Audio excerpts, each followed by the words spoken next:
We're live. Welcome to Loudmouth Sports Talk and Sports Group Off the Top Rope. It is Luciano and Sean, and we are here for your Loudmouth Off the Top Rope. Before we get started, do not forget Loudmouth t-shirts, always on sale. bombshellbowling.com/loudmouth sports talk. Get them, $20. Amazing material, and they're the best shirts out right now. Absolutely. And also, folks, we want to put a big congrats out to Luciano, who is now an admin of Loudmouth Sports Talk. So congrats, Luch. Congrats to you, brother. Thanks. But let's get started right away, guys. Let's get into it. It is wrestling, WWE, AEW, NXT. We had the Great American Bash, Fighter Fest Part 2, American Bash Part 2. Crazy. SmackDown, Raw. It was a whirlwind of craziness in today for wrestling today. Yeah. Luch, take on them. All right. We're going to start with Raw. Drew comes out and talks about how Dolph has to pick the stipulation. Dolph comes out and he brings Heath Slater. And if you guys know, Heath Slater and Drew go way back. And they start going at each other, smack talking. Slater's coming at him, talking this, talking that. And he says, listen, I think you owe me a shot at that title. Drew says, no. Push comes to shove. The match starts. The match goes on. So it's Drew versus Heath. It went a little bit, but then Drew came with the Claymore and just ended it. They got up. Drew was walking out, and Dolph started to smack around Heath, and Heath wasn't taking it, pushed him back, and then Drew ran down to the ring to help his friend. Dolph ran, and they hugged. You can see they both got kind of emotional, and they did the 3MB handshake, and that was probably one of the best parts of the night on Raw, in my opinion. That was amazing. Then we had Bayley and Sasha comes out to talk about how they are great, and Sasha 3 shows and Bayley 3 brands. And as they're talking, Asuka comes out, and they're talking, and then all of a sudden they say, "We're gonna start with Raw." Then they say, talks about how "You are good." Yeah, go ahead, man. And then she brings out Kira, her partner that got injured from Nia Jax, I believe. And she came back, and a little thing happened. So then it turns to it comes. Then so it's Kairi Sane, versus Sasha Banks. Banks came on top. Banks was on fire at first, and it starts to go back and forth. Not a bad match. They're both very good competitors, both very good in the ring. Then Sasha puts him in the Boston Crab, and then Bayley comes in and breaks it up, and it's a disqualification. So Sane had Banks in the Boston Crab ready to tap, and Bayley breaks it up. Disqualification. Then we go on to the KO show with Seth Rollins. Awesome KO show, by the way. Yes. As Rollins comes out, he gets in a ring. It's quiet for that split second. One person screams, "You suck." And KO, doing what KO does best, playing off of the crowd, turns around, points at her, and goes, "You're right, he does suck." Yes. And that's the stuff that you can't rehearse. That's the stuff that you can't script. That is perfect. And KO knows how to work off the crowd also, which is really good. That was probably one of KO's best shows in a long time. Was that show? That was probably one of the better shows that he's had in a long time. He's trying to recruit Kevin. He said, "You could be a disciple. You could be a disciple." Ray comes out, And previously, before this, they attacked Black backstage. It was supposed to be Black and Ray versus Rollins and Murphy. So they attacked Black. Couldn't happen. Kevin said, "Hey, I would love to fight in your corner, Ray, if you allow me." Ray says yes. And it goes on. Ray and Kevin versus Seth and Murphy. Starts off, Ray is on fire. Ray comes out the gate. And I'm going to be honest, I haven't seen this Ray in a while. This Ray was on fire. Yeah. Ray looked like he was younger. It looked like he was ready for this. And I really actually want to see kind of the match at Horror Show Extreme Rules. We'll get into what that match is in a few seconds. So he comes down. Dominic is on his side. Starts going around. It's going back and forth. And then Ray really wants to get Seth tagged in. So once it finally happens, Ray goes crazy, and he finally he gets his hands on Seth, not too much, but just enough. And then Kevin wins. Ray hits a 619, and then Kevin gets the pin for the win. So Ray and Kevin win. And then they leave, and Ray grabs the microphone and goes, "I know the stipulation." He says it in Spanish, and then it goes to an eye for an eye match. Telling him that he's going to rip his eye out of his socket. Did you see Kevin Owens' face? Yeah, he was like so disgusted. What? Yeah, what? It's an eye for an eye match. The loser of the match has to get an eye ripped out of their socket. I don't know how you're going to play this off. Like, listen, what is going on? This has the to horror be show. This has to be probably another somatic match. It's going to be another. Why I don't know. You already have the swamp match. You have the swamp match. I don't know why you have to make the eye for an eye match like a somatic moment. Like, what are you going to do? You're going to like pull out the eye and he's going to like hold it and there's going to be blood coming down and Ray's going to hold up a fake eye. Like, what are you doing here? Supposedly, the blood from the first thing was CGI, from what I read. And so we're going to see where this goes. I mean, to be honest, WWE, if this is the story they went with, they nailed it. I'm not going to they did a good job. They built it, and I just wasn't expecting an eye for an eye match. I was expecting like an Extreme Rules match or like an extreme match somehow, but not an eye for an eye match. We'll move on. Oh my god! And I think Dominic's going to turn on his dad come Extreme Rules. Oh yeah, he's going to be a disciple at some point. He's going to be a disciple. I think. Yeah, I think so too. Then MVP and Lashley come out. And MVP says, Cruz came in hot and left just as fast. He came in fast and he left just as fast. Apollo Crews isn't that guy that stays around. And he is the best United States champion ever, MVP. And, at Extreme Rules. And he is one of the best US title holders. And then at Extreme Rules, it's him versus Apollo for the US belt. Then he says, I already beat him. I'm the new champ. And shows the new belt. Lashley crowns him the new champion and puts the belt around his waist. And why? Why? Please tell me why. Because now the focus is off of Lashley and back on MVP. Tell me how do we do that? Why would we do that? You take the focus.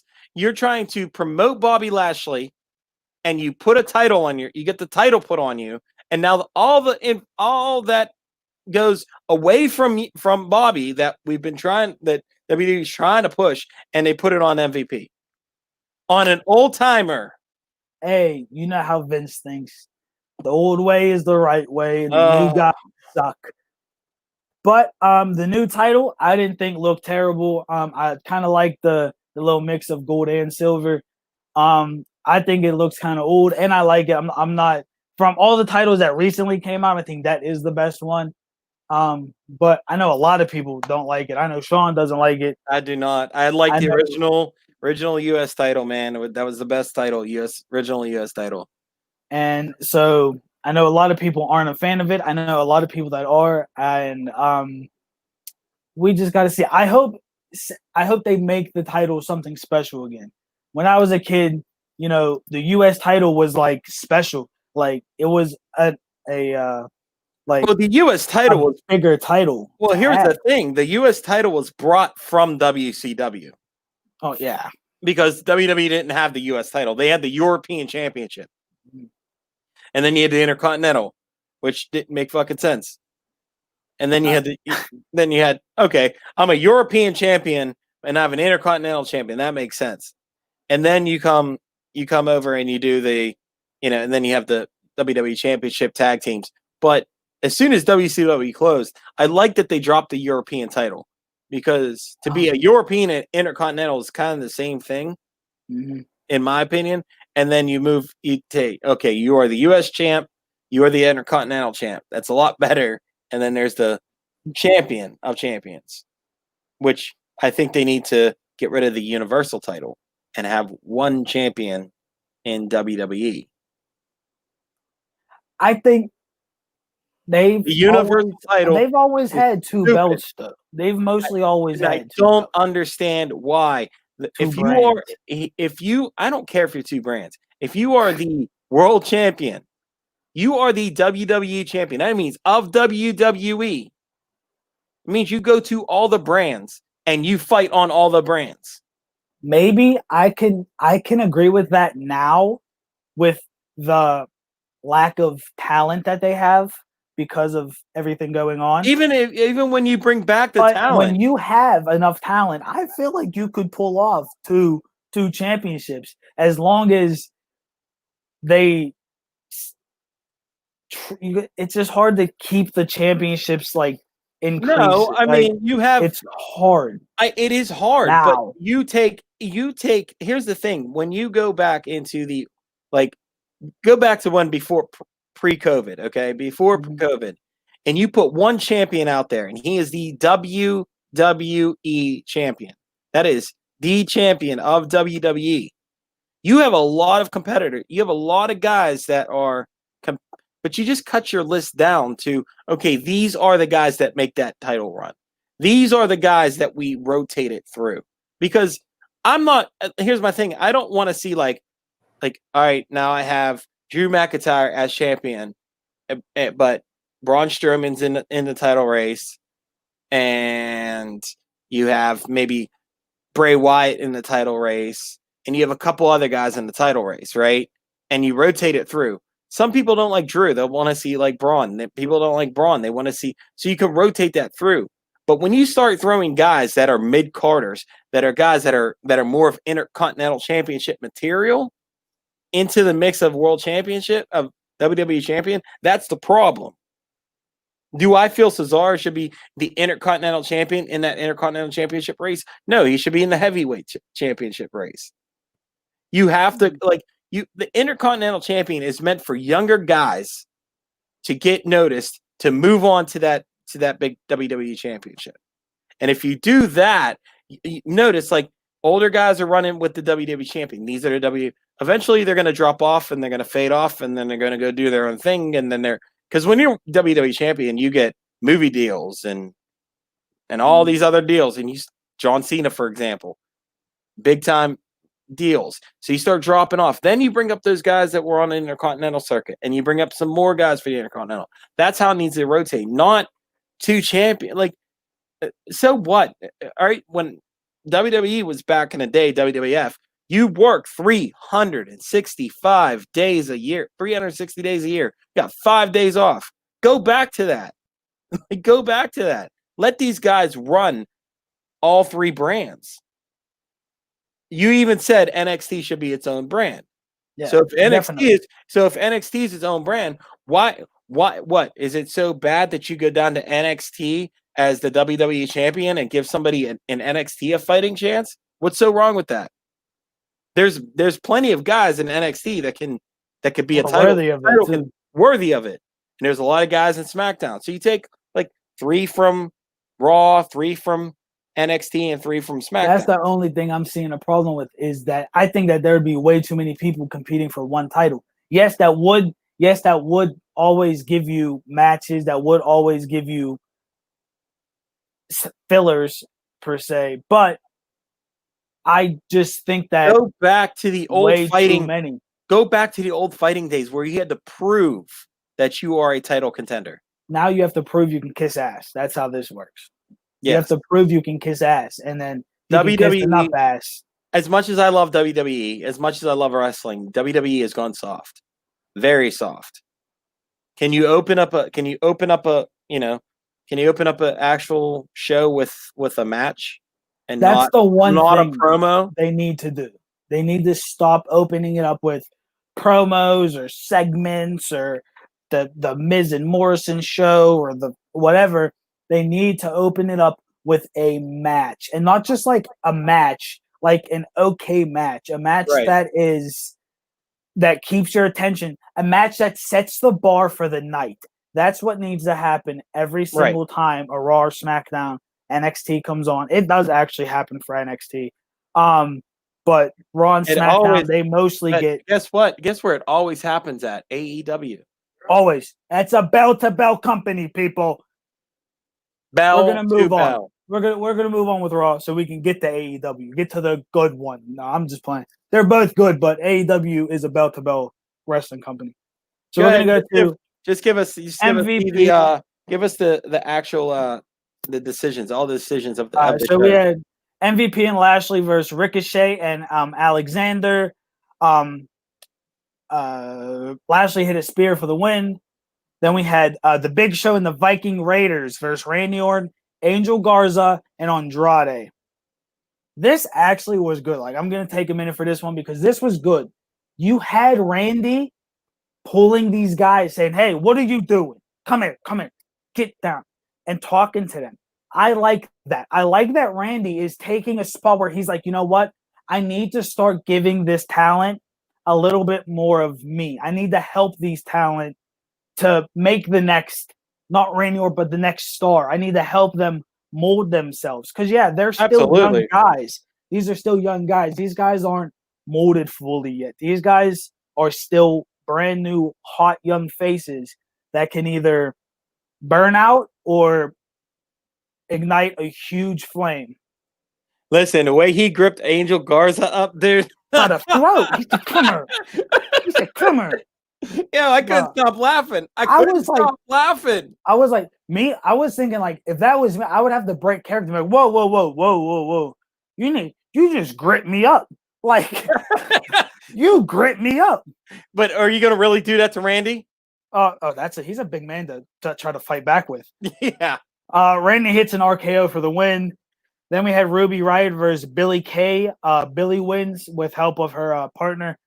Billie's actually a really good competitor. I actually didn't think that. I thought the Peyton was more of the wrestler. I still think Peyton's more of the wrestler. Peyton's better, but Billie is not bad. No.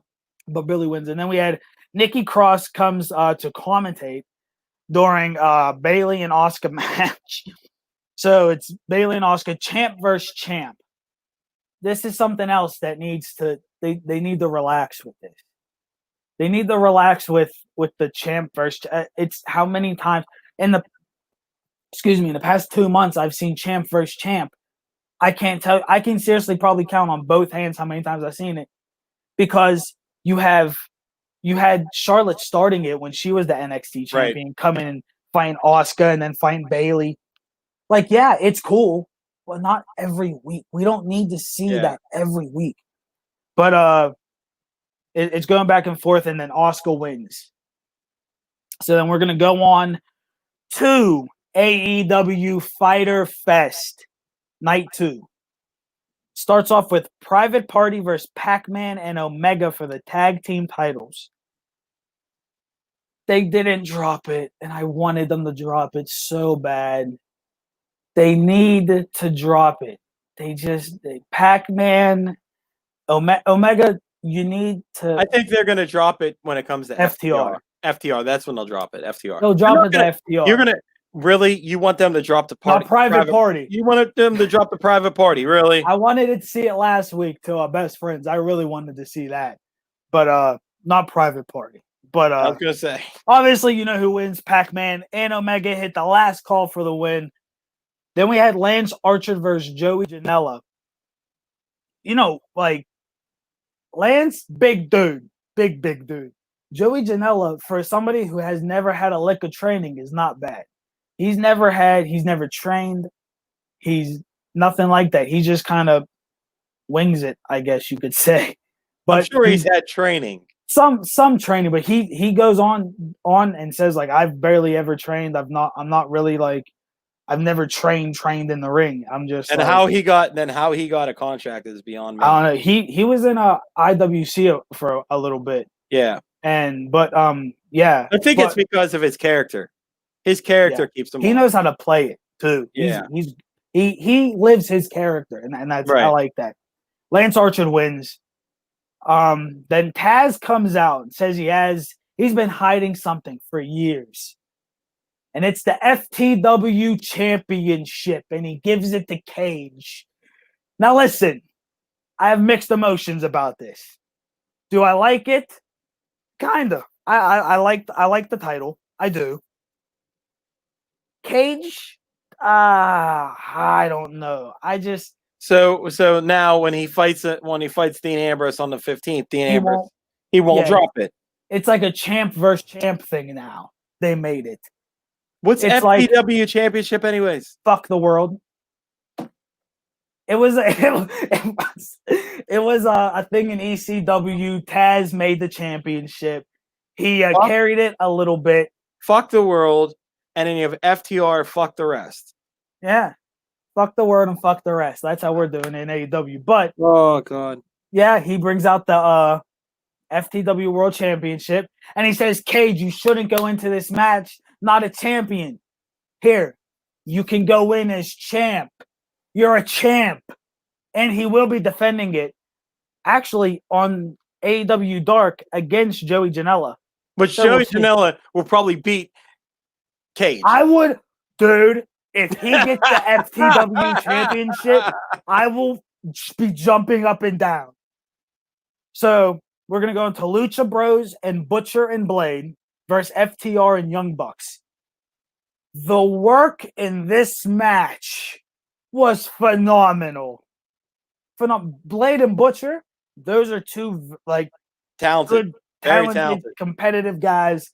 Lucha Bros, they're typical luchadors. And FTR, man. That's true old school tag team right there, man. Cut the ring off, everything. Distract the ref. There were times that Work the referee. Everybody was going at it. There was people in the ring, people outside the ring. But Young Bucks are just as if not better. The Young Bucks. I mean, their resume speaks for themselves. They've been everywhere. Yeah, they are gold in tag team wrestling, in my opinion. They are they are up there in this generation. And I think that's why Vince didn't want to sign Young Bucks. That's why Vince didn't like. And Young Bucks didn't want to change anything. Dash, because you imagine Dash and Dawson or whatever the hell they went by in WWE.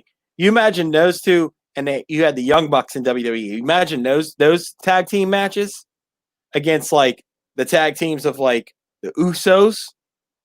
Oh, my favorite tag team in WWE. My boys, Nakamura and Cesaro. Now I'm sorry. I love them together, but I don't think that they are tag team material. They are independent. They're solo wrestlers. Single wrestlers. Now, I don't know, because if you think about it, Cesaro and Sheamus was a badass combination. Yes, but them two had like they're just big men that just love to kick ass, pretty much. Yeah. Like that's I can't see that with him and Nakamura, to be honest. Right. But Lucha Bros and Blade and Butcher win. Then it went to Nyla Rose versus Kenzie Page and Kiri Reed. It was a handicap match, and it was pretty much just to show that Nyla Rose is still a beast, and pretty much show that she's back in the running for a AEW Women's title shot again. That title, that AEW Women's title, is very nice.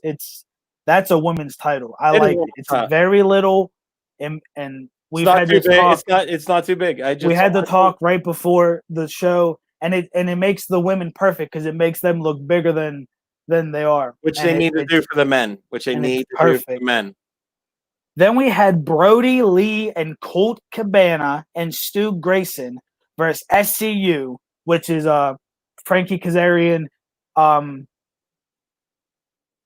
Christopher Daniels, and I seriously cannot remember the last dude's name. I can't. And so Daniels and begins the match with Grayson, goes back and forth. Long story short, they let Colt get the pin. They let Colt get the win. Brody Lee is a beast. Grayson, he was pretty good too. Stu Grayson, he was pretty good. Yeah. All around good match. I like what they're doing. I really want to see Colt turn heel. Bad. Colt Cabana, listen, would this be his first heel turn in his career? I think so. I think he's never been heel. From what I can remember. I can't remember He was heel. He was a heel for a little bit at IWC Wrestling. Okay. Well, he had a little bit of a heel turn. Yeah. But the best about Colt Cabana is I remember Colt Cabana training. Like this was, we're talking 2001, so like 19 years ago, and like I remember walking to IWC for the first time and training, and he was there. And I could tell you this right now, that dude, I knew he was something special from the moment I watched him train. From the moment you watched him, his athletic ability is incredible. Incredible. And people look at him now like he's a big dude. Yeah, that's time. But like, did you see that bruise? Oh, dude, it was like the whole side of his ribs and stomach. Like, oh my God. So you could just like, but that dude can work, folks, work. Watch out for him. I just think that Colt needs to do something, a shocker. He needs to shock the world and just turn heel and be a part of the Dark Order. I really want to see this. I really want to see the Dark Order become something. I want to see the Elite step down, but it's hard because then you have the Dark Order and then the Inner Circle. They're both heel. How can So it's kind of hard. You make the Dark Order. You make the Dark Order face. I like maybe. So then we go on to my favorite match of the night. I know some people talked a lot of shit about this match, but Orange Cassidy versus Chris Jericho. Yeah. Starts off, puts his hands in his pockets, and my man goes. And he starts. And I mean, this was a match. This was an actual good match. I liked it. I know, I forget where it was, gave it like a 1 out of 4 stars. A lot of people are actually not giving it a good rating. Right. But I thought it was good. It went back and forth. Chris Jericho did come out with the Inner Circle, most of it. And it was just it was good. But Jericho gets the win. He hits the code breaker. Well, he hits him with the bat. Back. And then the code breaker, and then the Judas elbow. Yeah. For the win. And I was happy with that one. Then we're going to go on to NXT Great American Bash Night 2. Give those the things. All right. Yeah. Just run And we this have for the next team. Candice LeRae versus Mia Yim in a street fight. This fight took place everywhere, and the ending was crazy. I don't know if you've seen the ending. No, I didn't. They put a table up on the top turnbuckle. There was a whole thing of just chairs, kind of like the Velveteen thing and Adam Cole. And LeRae does a swinging neck breaker to Yim onto the chairs off of the table from the third rope, from the top rope. A swinging neck breaker onto the chairs. I was sitting there with my mouth wide. I was like, now that's entertainment and that is nice. Yeah. That was nice. LeRae wins. Then we go on to Bronson Reed versus Tony Nese. Bronson Reed wins with the big splash. We have Swerve versus Johnny Gargano. And obviously Mr. Wrestling Wins again. Johnny Gargano. People, stop sleeping on this man. He's the next thing. He is. Then we have Phantasma and his people. I actually don't know their names. Versus Breezango and Drake Maverick. And then Phantasma hits his finisher for the win. But actually, it wasn't a bad match. It went back and forth. It was pretty good. Then we had Santana Garrett versus Mercedes Martinez. It was a squash match for Martinez. And then we had Keith Lee versus Adam Cole, baby. Winner takes all. I was surprised, to say the least, to this one. But we know where Adam Cole is going. Undisputed Era, baby, to the main roster. Let's go. So, going to the main roster. But we did have a little surprise. We had Cross watching them from above. You know what that means? My man's coming for that title, Lee. You better watch out. He's coming. I can't wait. I really hope they do something good with Cross. Then we're going to go to SmackDown. Starts off with Miz TV with Miz and Morrison. They bring out Jeff Hardy and talk about his addiction and him and Sheamus. And it's going to be a bar fight. A bar fight. Again, another, I believe they're going to do another. Thematic match. Like. Well, you have to. I mean, at this time, I don't know. Why? You don't have to. You have one match. Because I think it fits the storyline. It fits the storyline, but I don't want to see like a boneyard match for this. I'm sorry, I don't, and I don't want to see it for the eye versus eye match. Yes, we get it. You're doing this, and I get it. You have stepped up, and you're able to do bigger things, and that is great. And I loved it, and I loved the boneyard match. I love the money. I like the Money in the Bank. I like them, but you can't keep just shoving them down our throats, because here's the thing: we're gonna get tired of them, and it's going to get old very fast. Yes, they need to slow it down. A pay-per-view is okay. But we did get a Jeff Hardy versus Miz match, which wasn't too bad. We're gonna get into that right now. Then we had Jeff Hardy versus The Miz. Goes back and forth, and they renamed the Twist of Fate on WWE again. They called it the Twist of Fury. When Matt first left, they did that, and then I believe Matt contacted them and said that my brother is allowed to use that, because Matt is a smart businessman and he copyrights everything. That's all his. Yeah. And he said my brother could use that. But Vince, being the ass he is, says no, because you're in AEW and we're not doing that. Because they say Twist of Fate in AEW, and we're not going to say Twist of Fate in WWE. So it's the Twist of Fury. But right before he hits a swanton, Sheamus comes on the big screen trying to screw over Jeff. Miz tries to get the roll up, but he rolls through the roll up and gets the pin on the Miz. Jeff wins.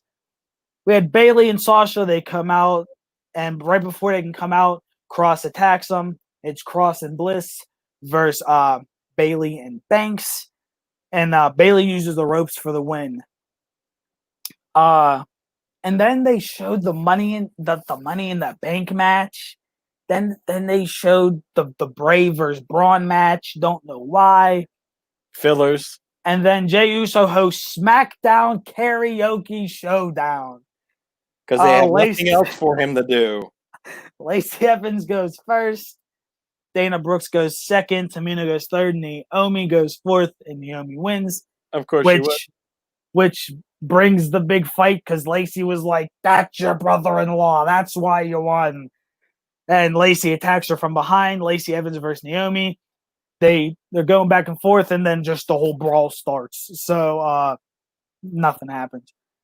Then it was New Day versus Cesaro and Shinsuke. Again, Shinsuke and Cesaro, great competitors. I don't want to see them as tag champs, and I don't want to see them. It was a great match. Oh yeah, it was a great match, and the move that the putting Biggie on the thing, power bombing Kofi through Biggie, that was golden. That was so good. The match, it was a disqualification because they just couldn't keep the fight.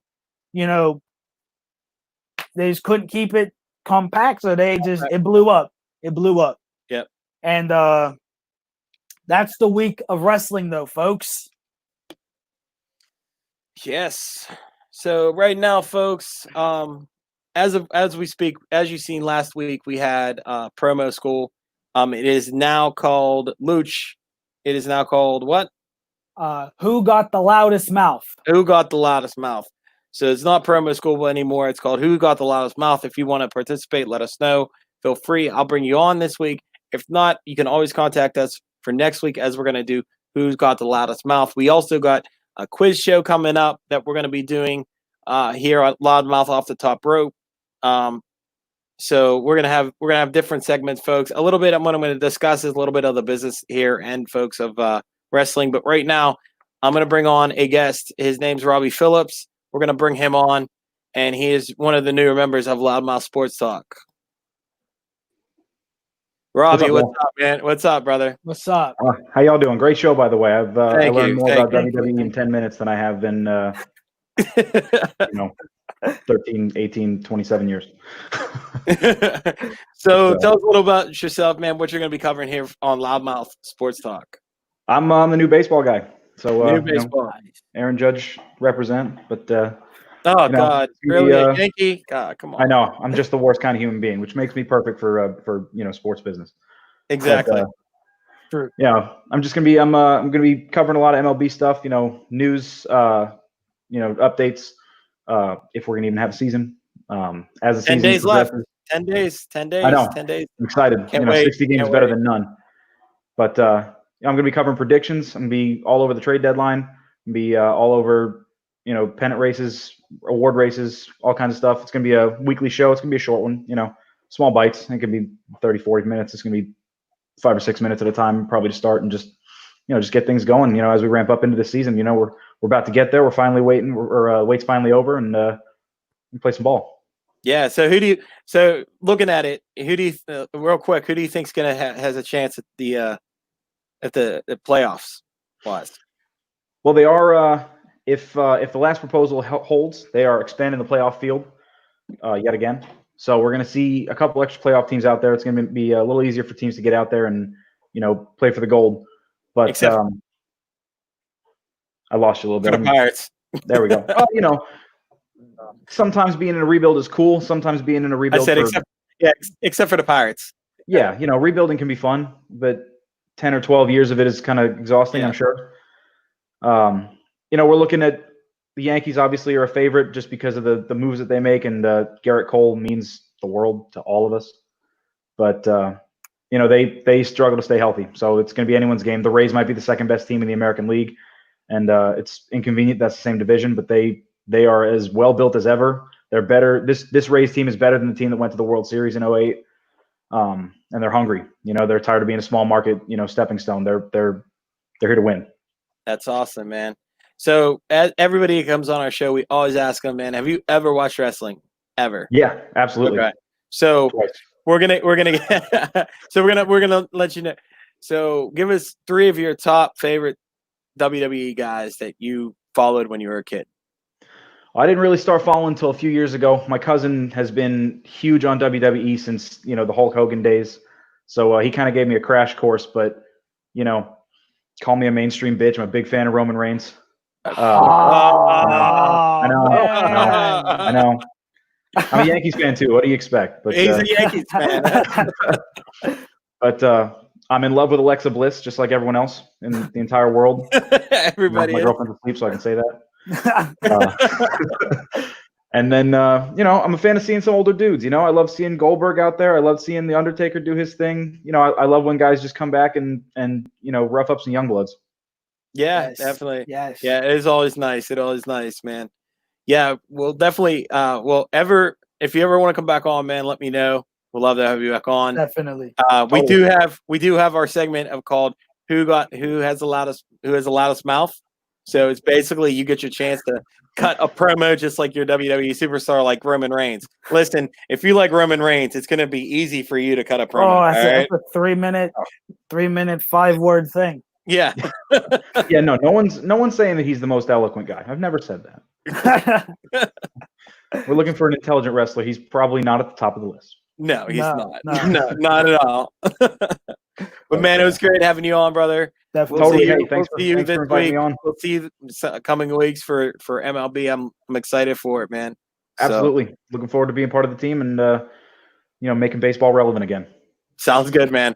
All right, man. Have a good one, man. You too. All right, folks. That was Robbie Phillips. He's the new guy for baseball for MLB, as you just heard. He is one of our new admins for Loudmouth Sports Talk. So welcome, Robbie. Welcome. A little bit more about the business. I don't know if you've seen, but more and more these Cases. cases are out. coming out. Yeah, actually, Austin Theory taken off Yes. TV. I Like, it's like I want to say my opinion, but it's hard because if Vince screwed himself before with this. yes, You fired somebody, Yes. good in-ring talent, great on the mic. He was selling tickets. Named Enzo Amore. You got rid of him, and it didn't even happen.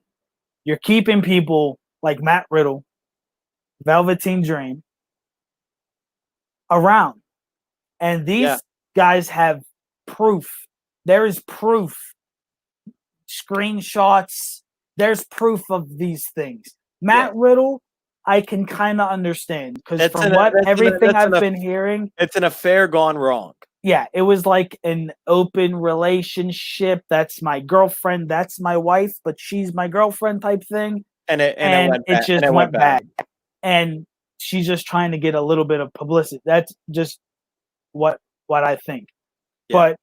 But I think that Vince needs to, before he just kicks these guys to the curb or yanks them off television, he needs to look at the whole thing. He needs to look at the whole story. And he also needs to bring his wrestler in, sit him down and say, now tell me your side. Well, here's the problem. Let me hear it. Here's the problem with that is that Vince is going off his producers, going off the road agents, going off everybody else, and just listening to it could be like, hey, Austin Theory apparently is getting accused of this. We don't know how true it is. Oh, did you hear Austin Theory did this?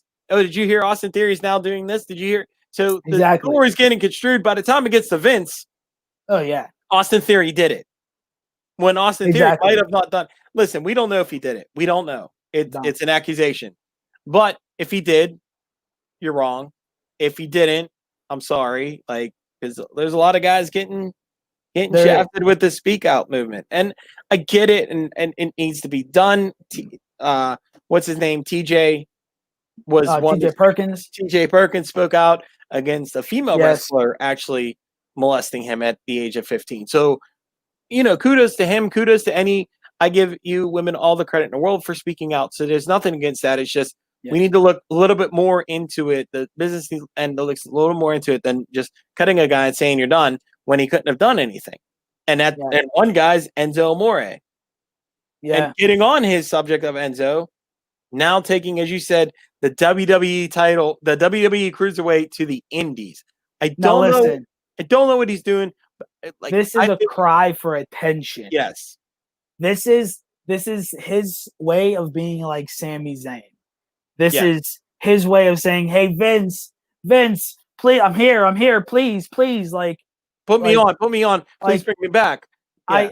I get it." And like, yeah, dude, you were a big name. And like he was. I looked forward to Raw to see him come out and cut a promo. Because that man can cut a promo like nobody else in that locker room, maybe today. I don't know somebody Besides the Miz, besides like I mean besides the the Miz people that we know have No, good good. talent on the Yeah. mic. because that But, like- night he had that battle with the Miz on the mic with the Yeah. promo.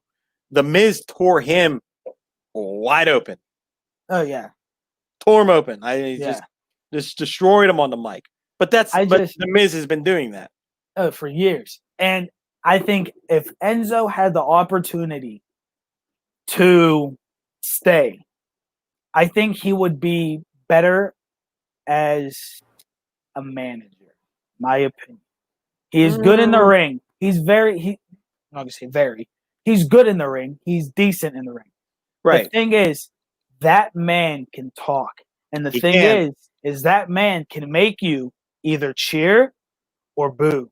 Yes. And he knows how to do that. Right. Very here's the little thing- people do that. Know how Here's to the do thing that. with Enzo though. I love how he now took the E and it's just N and Zo because Yeah. obviously WWE owns Enzo, the actual Enzo Amore. So he can't Yeah. go by Enzo Amore anymore. He has to go by Enzo. But that's also like to me, that's still a cry. That's But he- still like But that's his gimmick. That's his shtick. was That's what that he his br- gimmick before though?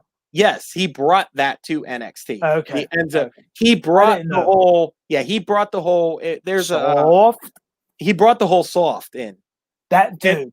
He When I first heard that, at first I was like, and then like the second week he came on, I was like, you know what? I sat down and I actually listened to what he said, and I was like, this man got skills. yes, And and the funny thing is for us Italians, he's like the man right now. He is because for us Italians, we say shit like soft and all that. Like we do. So for Italians, listen, we Yes. do that. we do that. So like, and he's from that. He's from the Bronx. Like he's from the Bronx. Yeah, he's Italian through and through. He's a through and through. But the best part I loved about it is I found out that when I found out on his one interview on YouTube interviews, his shoot interviews, he actually named that Carmella is not from the Bronx. No. She's from No. I think Upper Jersey. Yeah, she's from Jersey. She's from Jersey. She's a Yeah. Boston Red Sox fan. Yeah, you didn't know that? No, I didn't know that. Wow, Pulling she off pulls a- it good. Pulls off a great Bronx, New York attitude Hmm. because I think there was another girl in NXT that came from the Bronx that should have been in Carmella's place with Enzo and Cass, and they didn't do it. They did it with Carmella, and I think I liked it though. I mean, I like. It fit. It fit. I mean, I like Carmella as a manager, wrestler, but as a valet, Yeah, she's good. And that's what WWE needs to bring back is valets. They need to bring back the valets, and they need to bring back the manager part of it of wrestling again. And real manager Selena Vega's doing a very good job right Yes. now. Being that she's doing a very good job. She does a good job, and I think we need to bring back more managers, more of the valets. That's what they need to bring back Mhm. because, like, if you look at managers back in the day, the Jim Cornettes, the Captain Lou Albanos, the Freddie Blassie. You look at those guys; those were managers. The Jimmy Harts of the world, like those were managers. Paul Heyman, so Dutch Oh, Mantel, Yeah, all that. all of them, like those guys they knew how to distract the ref. They knew how to distract the competitor. They knew how to they kept that. Like you watch Yeah. wrestling today, it's so hard to keep the fans involved because because you have to wrestle and announce to keep the fans. But when you have that manager like a Paul Heyman, that's who controls the crowd. And the that- manager I controls was the crowd. just about to say that. And You the just manager can wrestle. see if the crowd's dying. He the can bring him back up.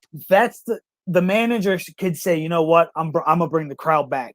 Get up on the ring, do a little something, and he could bring the crowd back up. And that is seriously what a good manager does. Paul Heyman, he does that. People like Paul Heyman, but Paul older Heyman guys doesn't have done to that. like Paul Heyman doesn't have to get up on the ring post. No, but and he like just yells and talks. It's just yells what he and does. talks and his emotions when Brock's almost getting pinned and Oh yeah, yeah, like yeah. or like holding his mouth, and he is just like he The- keeps that crowd energized. Paul And Heyman- that's what we need, the crowd energy. Like, I mean, right now we don't have no crowd. We don't have nothing, but I Well, mean, Paul Heyman when it was Brock versus The Undertaker, his facial expressions alone during the whole match yes. so it sells that match so much better because you can see Paul Heyman damn near most of the match. So you can see his reaction. The reaction of Paul when that 1, 2, And he's like this, 3. thinking like, oh, we got this, but doesn't really think he got it because it's the Undertaker. And then he gets 1, it, and he just 2, dives in the 3. ring. And his face was like, Oh my god! Oh my god! And dives in the ring. himself was I think he was shocked, actually shocked, because supposedly what I've Well, I read mean, and heard if from you, Paul, Brock kind of just took that in his hands that night. Took that in his hands. here's the thing: is Paul Heyman is really good at selling you bullshit when he needs to sell you bullshit. That's what And- AJ Styles said. Yeah, and Paul Heyman's really good at that. Like, he was at a convention, one of those Comic Cons and conventions, and he was like talking about the Brock Lesnar and Undertaker match, and he's like, and the Undertaker and the Brock Lesnar beat the Undertaker, and I'm not going to tell you if that was actually scripted or not because we don't know. Maybe Brock just took it in the hands of that, and he's really good at like selling Making that you- thought, yeah, making you think convincing. like holy shit, maybe it wasn't happening. From what I heard, it was to be an actual longer match than what it was supposed to be. Undertaker was supposed to lose because Vince did pull Undertaker in the office and say, "Hey, you're going to drop tonight. You're going to drop the streak tonight." And Undertaker was okay with that. The scary part is Undertaker doesn't know when he got concussed in the match. Yeah, that is so bad that he only remembers leaving the hotel room. Yeah, and that's when I was watching the last ride and he Yes. said that, I was like wow, like, because like he is one of the most decorated like wrestlers that there might be that's working today. Like, he really is like one of the best. If you bring his name up, you're guaranteed to get people going about a topic in some way. Yeah.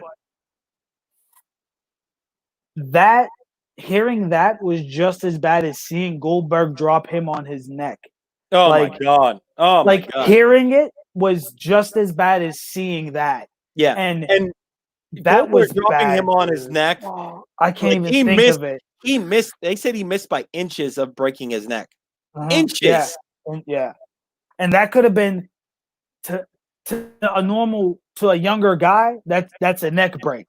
To Undertaker, that could have been He could have his died. life. That he could have been in a wheelchair. We don't know what could have happened if that would have happened. It could have been another draws. It could have been another draws situation. It would have been And I bad. watch that, like, and you watch it and you wonder why, like, WWE, like, fans don't like Goldberg. that's Like, why. he gets gassed really quickly. He's a big guy, but like, He gets gassed. Like, dude, you played football for all He those can't- years and you can't go. if You can't go. if you 5, go 10 past, minutes. I think if you once you hit 10, He can't Goldberg's go. at his max.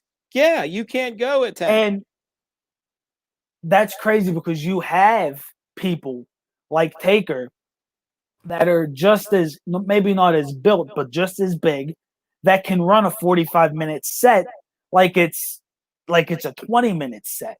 Maybe Right. not right now, but before he could. And you shouldn't come into this business and not be conditioned for a proper match. Well, here's the thing: is if you come into the business, of course, you're not conditioned for anything like this. Okay, so it's No. not like a boxing match. It's not an MMA where they go, "Ding, round one's over." So you got to continuously. You have to go, and no But one's Goldberg's used. been here.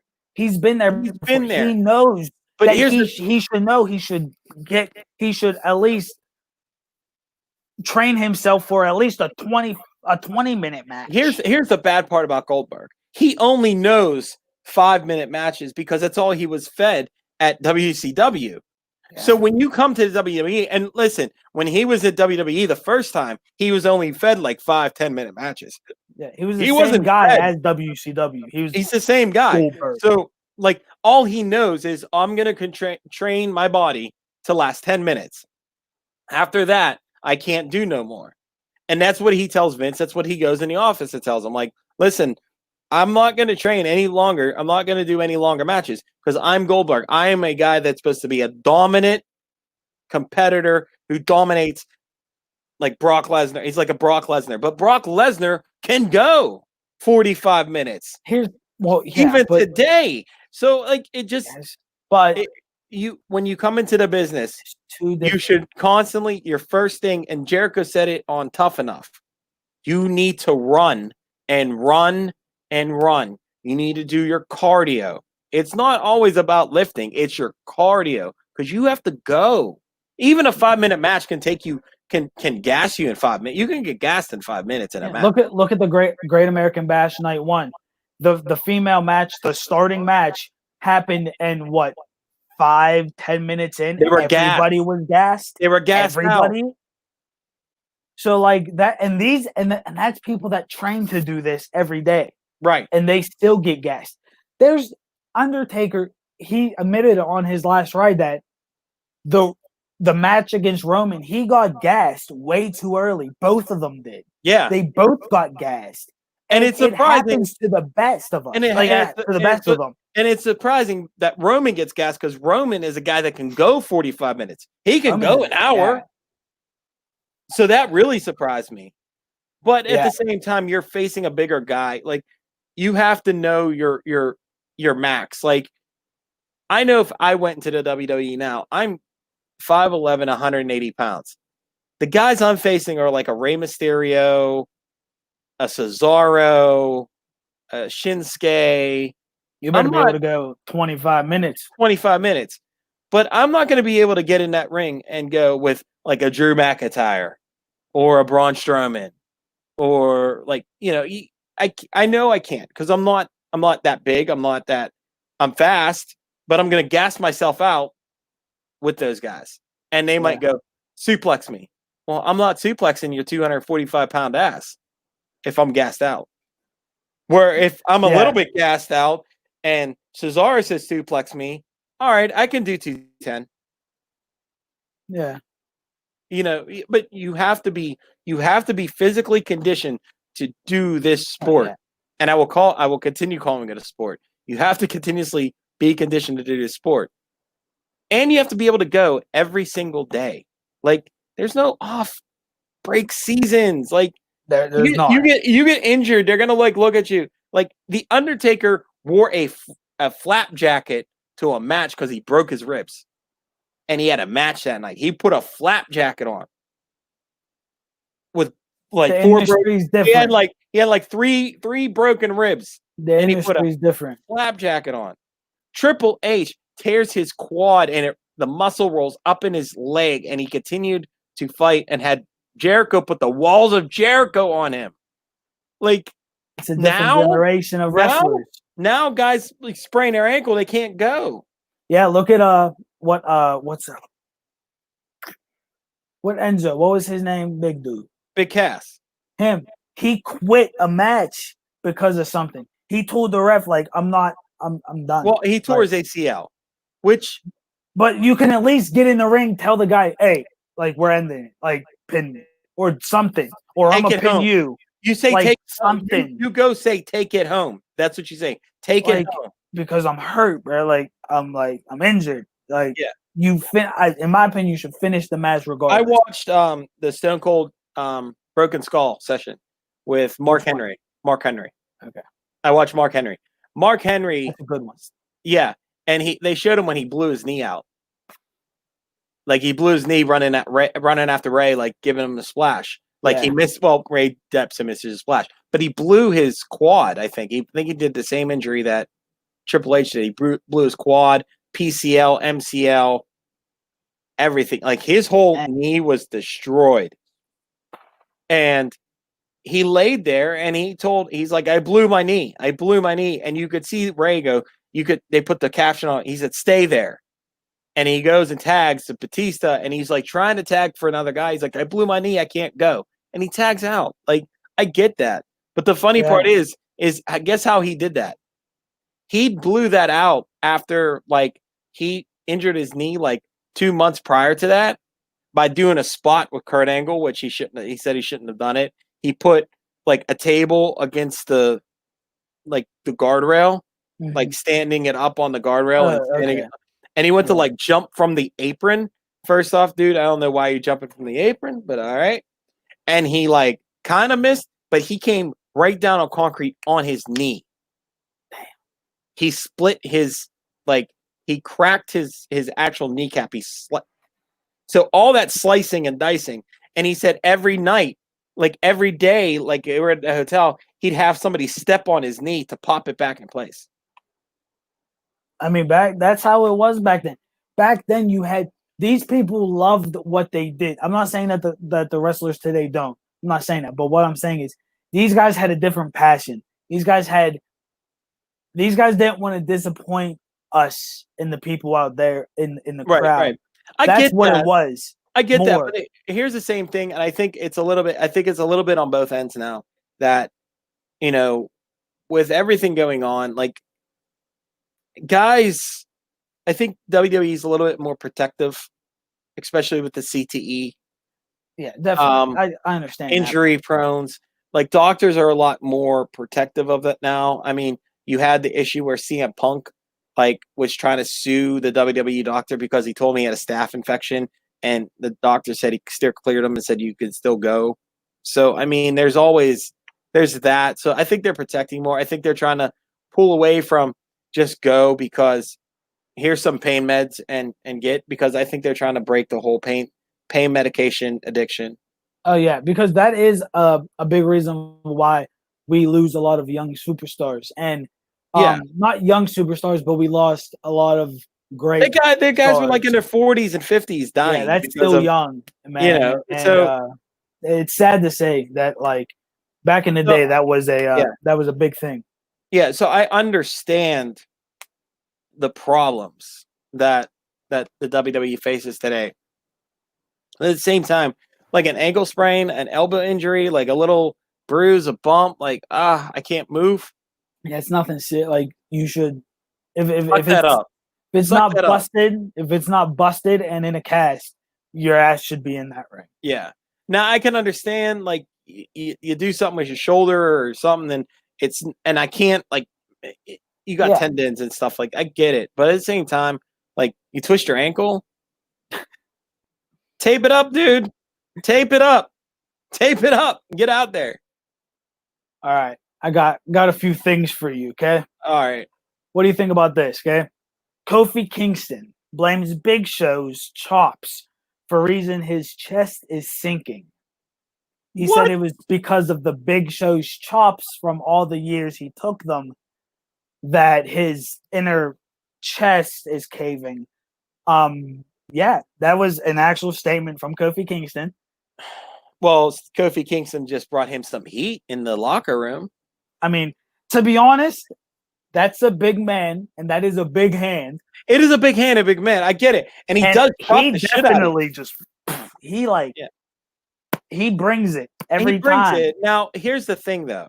He doesn't bring it that hard to cave your chest in. No, he's not. Yeah, he's not trying to kill you. But do you realize now that Kofi Kingston brought heat on himself? And how many guys respect the Big Show? A lot. There's a lot. And, Like- and you should. I mean, he You might should. not be the most decorated athlete of he's- all time. He's one of the most decorated superstars in WWE. We'll How many, say that. like he's held what? He's held this title. He's held that title.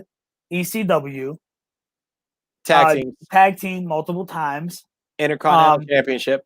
He was the okay. He was okay. So yeah, he is a pretty decorated. He's a superstar. decorated, but he's also a very big guy. He's a very big guy in the locker room. I don't think He's you a would want to piss leader. that guy off. He's a leader in the locker room. And for you to go out there, like I can understand, like maybe he called Big Show and be like, "Hey man, because of those chops, man, I think my chest is caving in, bro. Bro, like, you messed my chest up. Messed my chest up a little bit." And Big Show, those two squash and be like, "Hey, Yeah. I'm sorry. Talk a I'm little sorry shit, if whatever. that happened. I apologize." But for you to go out and I don't know, media, Yeah. that's a little like low, man. Like, Yeah, I think if it's a little. you're childish. going to talk about not just another superstar, but a legend like the Big Show, you should at least have enough respect for him to bring it to him.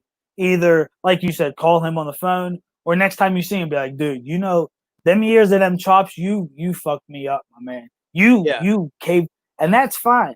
But like you said, don't do it over social media. I would do it more like a face-to-face thing, like, hey, kind of make it like it's a joke thing. But then leave it off of social media altogether. Never go on Yeah. social media with that.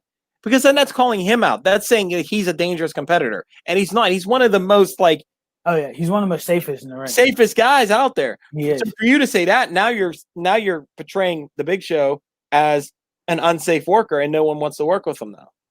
Like, don't get me wrong, I won't be surprised if the Big Show wants to knock him out. Seriously, That big ass hand of his. a big ass hand. Like he That's a doesn't really big fist. like he doesn't really knock you out, but I like bet now, he could. I mean, he's he gives you good. he gives you that love tap, and you just do the Yeah. rest. He gives you Yeah. that tap to hear it, but and of course sound effects and shit like that. But Yeah. like this is gonna be a situation where like Big Show's they're gonna have a match, and Big Show's really gonna like crack him. Oh, hit him one one time. Just one. Just give him one. Yeah, Yeah. or he's gonna really smack him on the chest. Like, oh, I caved your chest in. I'm a cave All right, in now. I'm gonna cave it in now. You know what I mean? Like, you go stuff like that. That's what I'm talking about. Is stuff like that, man. Guys are babies. Guys, like, come on, man. Like, quit complaining about it. It's just so Right. ridiculous. We got Drew McIntyre. Hopes he gets WWE SummerSlam match with Randy Orton. I wouldn't mind seeing that. Now, I would like to see it, but I don't want to see it if Drew's champ.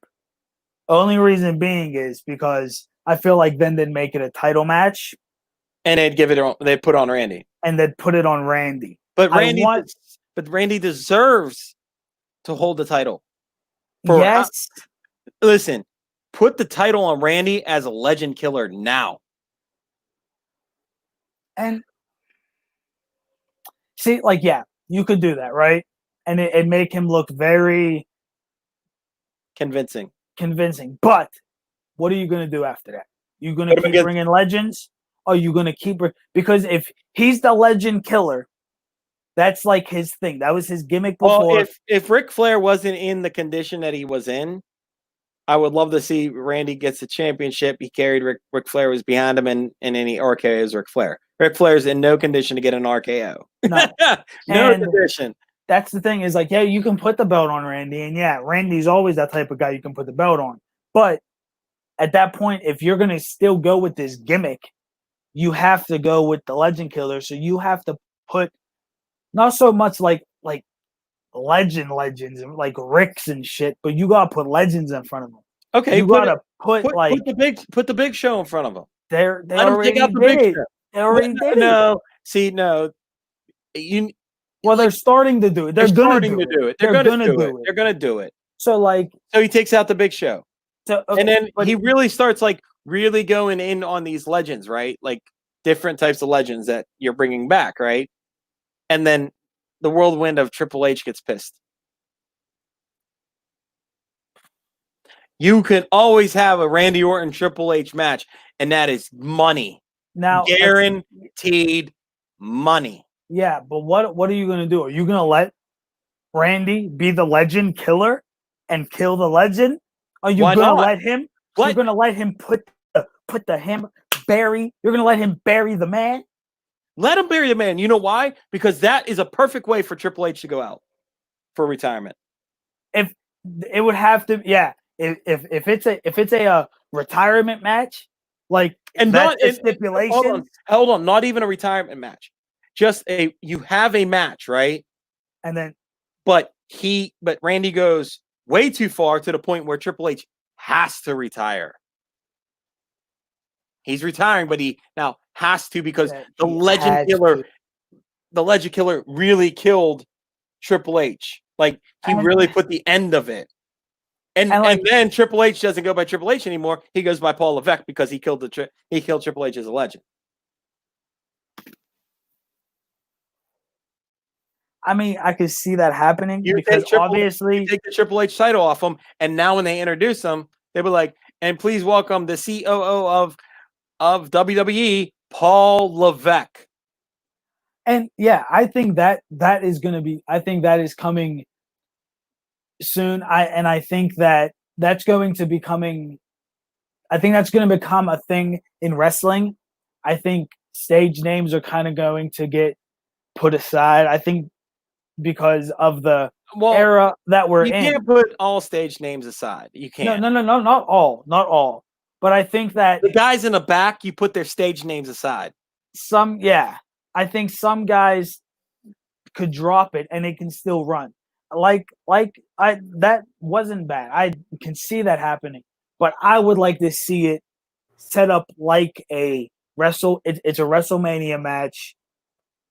Yeah, Randy, if you win, I'm done. I'm done. But if I win, you're done. And you're done. And make Randy and make us think that Triple H is going to be the cerebral assassin, the game Triple H. Right. And he's going to come and bring it. When he comes into that ring and he goes into that promo, like he did like the promo with Jeddah when he came out and says there's not really much to say between us, da da da da. And like they kind of joked about it, like when Randy Orton's like, well, can you tell when you get there, can you ask Stephanie to hand you your balls for the match? Like that was more of a joking matter. Yeah. Like I don't know if you've seen the promo for Jeddah, but it was funny because he was like, well, can you before you come to Jeddah, can you get your balls back from Stephanie? Yeah, and that's been a running joke. And it was a running joke. And he got back in the ring, and he's like, you know what? Maybe I will, but they're just so big and they're just hard to carry. And it like turned into a joke, and you know, and he was like, and I think he said something in regards like of Randy Orton's status and how he is, and he's like, and I'll see you in Jeddah, kid, and he throws the mic at him.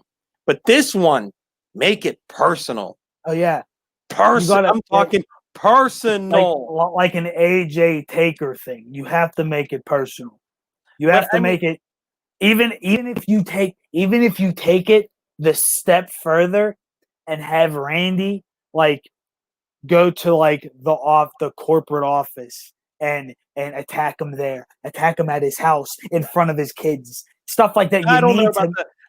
Just bring the kids into it. Triple H will never bring his kids into it.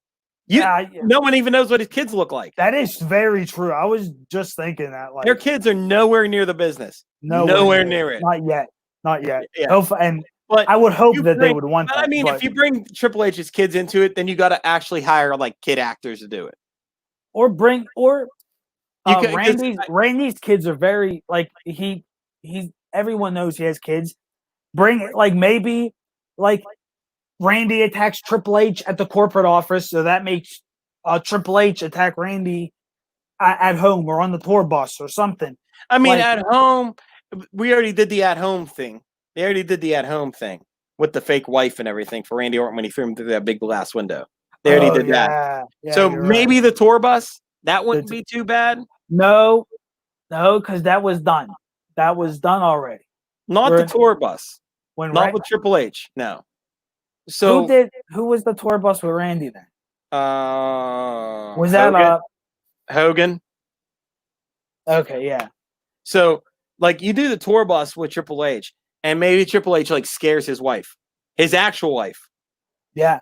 You take it that. Or when Randy comes and attacks Triple H, he attacks him at his RKO house, Stephanie. and he RKOs Stephanie, and he RKOs Vince, and he RKOs Shane, and he RKOs, Linda McMahon. and Linda McMahon. Like bring Linda McMahon into it. Like and Vince and everything. Like he stuns the whole McMahon family. That would And like he gives the RKO to all of them, right? But then he gets back in the ring the next week and he's calling them out and he's like, Triple H, you gonna come out and fight me? You're gonna come out and fight me, and Triple H is out there and he goes, if you don't show, your kids are next. And then the next week, yeah, I mean that could you build that up to the point where now Triple H is like, you're not I fighting. have to. You're not fighting Triple H. You're fighting the man. You're fighting a man. Like yeah, I'm kind of like family. the AJ Taker thing where he AJ brought Taker it. thing. He brought his daughter and Michelle McCool into it, Right. which made Mark Calloway fight him because you're not fighting Triple H. Attacked me as a man. You're not fighting Triple H. You're now fighting Paul Levesque. Triple H is gone, and now you're fighting Paul Levesque. Paul Levesque, I think, is a lot more dangerous than Triple H. So you bring that, and then it's Mania, and he ends special match, and he ends Triple H at Mania. He doesn't end him. I'm talking the punt to the head. Yeah, we're doing the punt, but not just one punt. We're gonna do 2 or 3 because Triple H keeps getting up. He keeps trying to get up, and he kicks him again, and he kicks him again, to the point where now the agents got to come out, the producers got to come out, the security team's got to come out, Steph's got to come out. Let's clear the locker room. Clear the locker room out, like you know what I mean. And put blood on Triple H, or make it seem like he's had from the match from Randy Orton. Paul Levesque suffered such a bad concussion that he can no longer wrestle. Triple H can no longer wrestle in the WWE because he has such a bad concussion. Yeah, that would work. That would work because of the punts. That would work. I think I would like to see that. Maybe not to the point to where like we're clearing the locker room because I'm not a fan of that. I hate when they bring out the locker room. But when you bring out the locker room, it's not to stop those two from fighting. It's to actually stop Randy Orton from doing more damage. Like people are grabbing Triple H and trying to roll him out of the ring, and Randy just keeps getting through all those guys and just starts wailing to the point where I like, oh my god, he's gonna kill Triple H. Like, let's grab him off. Yeah, I think that would be good. Like you start like you said, you start with just the refs, but now Randy got through the refs. Now we bring security. He got through security. Yeah, we have to bring the big men. Where's Braun? Where's the big men? We got to bring the big men out, and he's still getting through them because he wants Triple H that bad. He wants to end him that bad because he's the legend killer. That would work. I can see that. I'm taking your spot. I'm the man. I'm the man. I'm the king. I'm the king. I'm the king of kings. I'm the king of kings, not you. I'm the king of kings. That's good. I'm ending the king because I reign as the legend killer. See, I thought they were going to do that when it was Triple H versus Roman.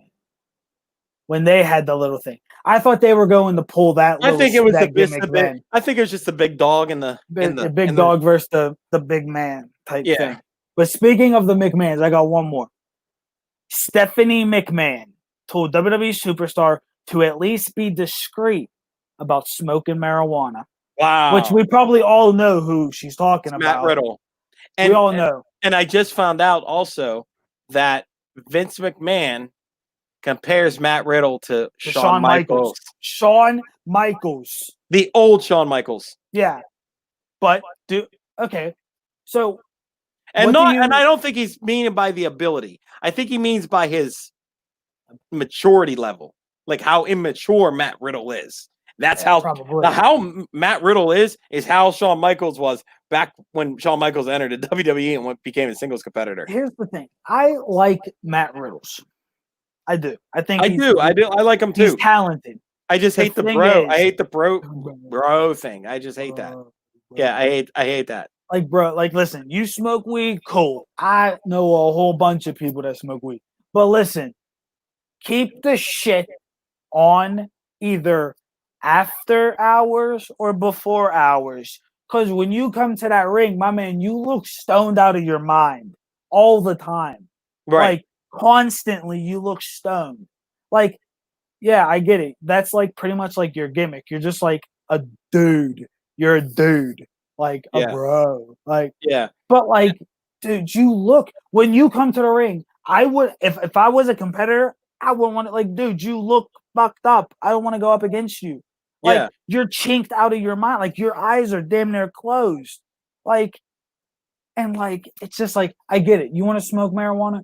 I would rather superstar smoke marijuana than do pills, than do anything else. Smoke it, but be responsible when you smoke. Don't come to work high. Don't come to work high, Jeff. No, I'm. Don't pull a Jeff Hardy and come to work all And fucked Matt up. Riddle, a piece of advice for you from a wrestler that I truly like. Get a pair of boots, buddy. Get a pair of boots. You are not Rusev. Get a pair of boots. Please. I don't know. I guess that's his like gimmick with his little fanny pack sandals, bro. That's his gimmick. Get the boots with the that are like Daniel Bryan have at least. Nah, like he wasn't he a cage fighter? He was, but guess what? That's We're not what we're not in a cage. Too bad. Okay, That's his gimmick. You realize like how unsafe it is compared to like cage fighting is cage fighting, okay? Yeah, you're expected to like fuck your shit up. Yeah, but I'm running to the steps and I crack my toe into those steel steps. See, you're that's breaking your toe. Yeah. That's like you're getting injured. It's an automatic injury. Yeah. But ain't nothing. And honestly, I don't want to wrestle a guy with I ain't gonna lie, yeah, with feet all out, like sweat. I ain't trying to get your feet off me, get your legs off me. Like, come on, bro. You're not putting me in, you're not doing this to me today. No. You're not doing anything that involves your feet near me. Yeah. But like, yeah, I get it. Like, that's his gimmick. But like, I get it too. Like, it is a wrestling thing. You should have boots on. And because people can play on that. They can stomp on your feet. They can like play against that. And I would if I had boots on, I'd step on his foot. And I think I'd honestly someone's going to teach him that. And I think it's going to happen. And that's he's going to get in a ring with a vet, and a vet's going to be like just like boom, boom, just stomp, give him 2 or 3 stomps to the foot, and he's going to go in the back and be like, "Hey guys, where you buy those things at? Because my foot fucking hurts." Yeah. Why do you think Rusev wears boots? Now, yeah, exactly. What some superstars gonna learn the hard way. What's his name? Stepping on his foot. Teaching it, taught him. Cesaro.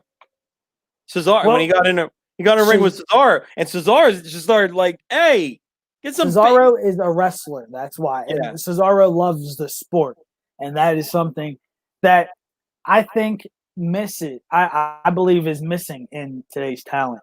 I believe that they might love what they do. Yep. But you have to have love for wrestling, love for the company. You can love what you do. Like, hey, I love wrestling. I do too. But like, I don't know if I can do what they do. I don't know if I could commit my life to it all like that. Like, No. I feel like I commit my life to it now. I watch 5 shows a week. I've watched 4 or 5 shows a week. I feel like I'm committed to it now. So Right. to be more committed to it is crazy. But at the same time, that's what's missing out of this new generation of. Yeah. And I'm gonna say this, it's missing out of the WWE superstars. Because Yeah. if you look at AEW, they have passion. They love. They don't just love what they do. They love wrestling. Right. They do. And that's why I like Corey Graves on commentating, because not only is he good on comm and he's very good heel, you can tell if you ever, when they pan to him, Yeah. if you ever watch him, he looks like a fan watching a match. He does. He loves wrestling. And it comes off when they show him when he speaks. Yes. And I am a strong believer in that. If a wrestler cuts a promo, I should be able to believe every word you say, and I should be able to believe that you have complete love and respect for this company and this business. Right. And that's what is missing from a lot of today's superstars, and it's sad. Yeah, it is. It is sad. That's where I think you get the I'm a fight through whatever. I'm gonna fight through this quad, and I'm gonna fight through this ankle, and I'm gonna fight through this knee, and that's where you get that is love for the sport and love for the business. The business end of it. Yeah, absolutely. That's what's missing, and it's sad to say, but I really want to see more wrestlers come into WWE that love not only what they do, but love the wrestling business in a whole. And Yes. that's what needs to happen, is that, because not a lot of people are doing that, and they're not putting their all into everything, No, they're not. and it needs to stop. That needs to be the number one thing. If you don't love wrestling, you should pack that bag up and get the hell out. Yeah, Because go somewhere because we don't need it. This is a place that you have to give your blood, your sweat, and your tears day in and day out. Yeah, and that's the problem. What I think people are missing. Exactly. Yeah, but I mean, all in all, man. I mean, I think the week was pretty good for wrestling. All in all, it was a good shows. Yeah. Raw was good first 2 hours. We all know the last hour always drags. Yes. And I think Courtney Brown said it best. He said that they need to cut it back down to 2 hours again. And he's been saying this for a while. And they do. You're right. They need to cut it back down to 2 hours. I think, especially with this COVID thing and not a lot of superstars, you do need to cut it back down to 2 hours. And then you had a very good Great American Bash night too. You had a phenomenal Fyter Fest part night too. To be honest, if I had to pick between Fyter Fest or Great American Bash, Sean, what are you picking? If you seriously, if it came down to you going back to watch it, which one are you going to watch? Are you going to watch the Fyter Fest or are you going to watch Great American Bash? Fyter Fest. Yes, because we're going to get to this again. It is a bell to bell company. You have promos, you have that, but it is in proper time. The promos don't last too long, they don't drag, and when people come out, they don't waste time. They come out, say what they got to say, do what they got to do. Now bring my opponent out and let me kick their ass. Just like MJF comes out, says what you got to say, bring him out. One of the best heels in the business today. But that's all the time we have, folks, for today for our show of Loudmouth Off the Top Rope here on Loudmouth Sports Talk, Loudmouth Sports Group. Don't forget, folks, $20. Get your t-shirts today. bombshellbowling.com/Loudmouth Sports Talk, you said? Believe so. Let me double check that. If you need any more information, contact me, Luch, George Frisch, Courtney Brown, Damian, Robbie Phillips. Any one of us can get you that information, folks. Simple order form. I think the shirts take about 3 to 4 weeks to get to you, but they're $20, folks. They're great shirts. I mean, awesome in the summertime. And Lightweight. it also lets people know that you are part of Loudmouth Sports Talk. We are the biggest mouths in the business, folks, today. The biggest in the business today. But that's all the time we have, folks. Once again, my name is Sean Evans with Loudmouth Off the Top Rope. That was Luciano, and we'll see you here next week for another session of Loudmouth Off the Top Rope.